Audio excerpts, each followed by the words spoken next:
Hey, what's up everybody? Welcome back. If you'll remember from the last video, I mounted up the power torque flywheel using the ARP fasteners. Actually, no, you don't remember that video because it doesn't exist. What happened? Well, it turns out I have no idea what I'm doing. During the export process, I ran out of storage space. The files were deleted, corrupted. Who knows? Murphy has them now, but lessons were learned. Turning the page, moving on. What am I doing tonight? I'm mounting up our Lakewood Bellhousing to the end of the engine block to check the center bore for runout. Why is that important? Let's check it out. Let me explain. So bolting up the Bellhousing, right? Isn't it just to slap it on, mount the transmission to it, and go? No. That is not correct. No, you do not want to do that. We have to mount up our Bellhousing and ensure that the bore on the Bellhousing shares the same center line as the crankshaft. What does that mean? In other words, think of your flywheel as a dartboard and think of the input shaft of the transmission as a dart. You want to shoot for a bullseye or as close to it as possible. And I mean, we are talking thousandths of an inch here. So how do we do that? We're going to mount the Bellhousing, torque it to spec, and then we're going to attach our dial indicator to the flywheel and run it through a few rotations to see how much of a variance we have on the sweep of this bore here. So let's do it right now, but there are a couple things you want to look for first. Okay, so what am I looking for?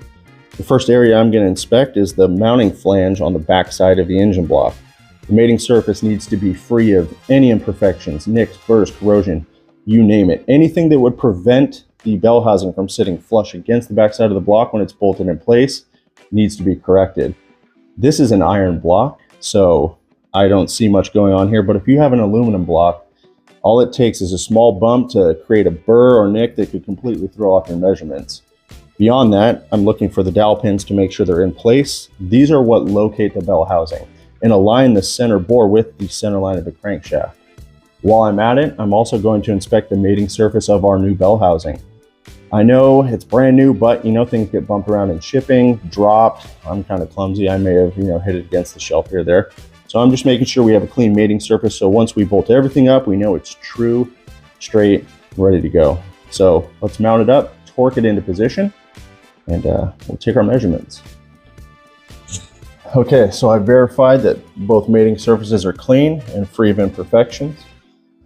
What I'm gonna do now is I'm gonna mate up the Bellhousing, bolt it in place.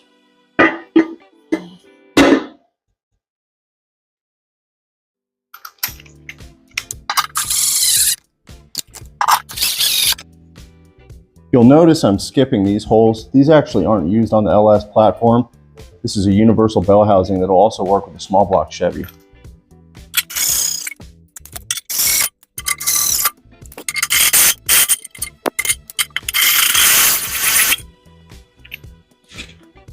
These bottom bolts going into the oil pan, I'm going to start by hand. They're threading into aluminum, so you want to be extra careful.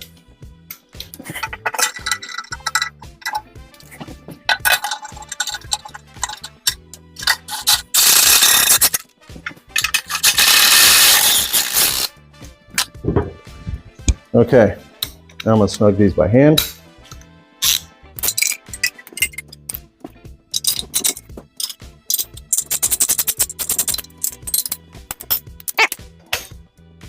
All of these are torqued to 37 foot-pounds.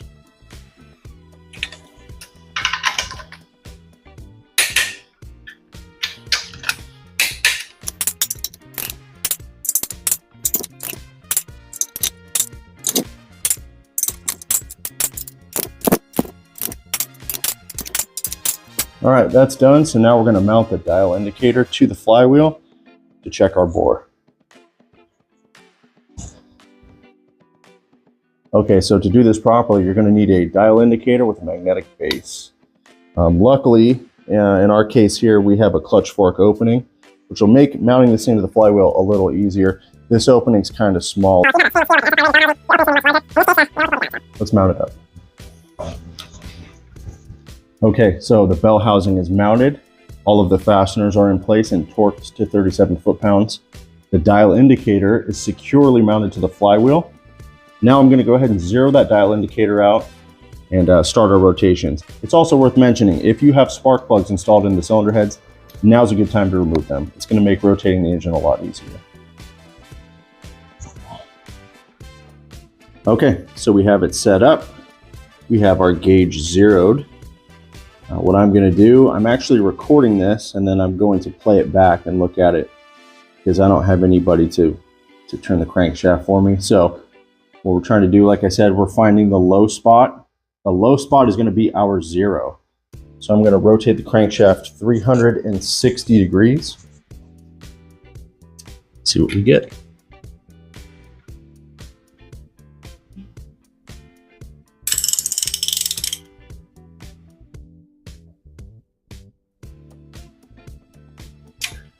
Taking those spark plugs out really helped. Let's see what we got. So as you guys can see, that came out to 1/1000 of an inch. And to get the true concentric run out, you would divide that number by 2, which gives us 1/2,000. I want to put that into perspective for you guys. This feeler gauge here is 1.5 thousandths thick. We are dealing with a tolerance that is 1/3 the thickness of this gauge. That's about as close to perfect as you're going to get, and really it's a testament to the quality of Lakewood's products. Especially considering the fact that the runout tolerance for the TKX is 5/1000ths of an inch. So my job's done. I don't have to buy offset dowel pins and mess around with adjusting any sort of a misalignment or offset. You know, I'm going to be honest, I was so thrilled with the result. I got excited and I went out and I got some birria tacos before I filmed this last segment. And I also went and got me a lottery scratcher because I was feeling lucky. So what's next? Well, I have to pull off the bell housing. I have to clean the flywheel and prep it for the clutch installation. But first, I'm going to scratch this lottery ticket. Nope, I didn't win. At least I got birria tacos though. Those were good. Thanks again for watching. See you guys next time.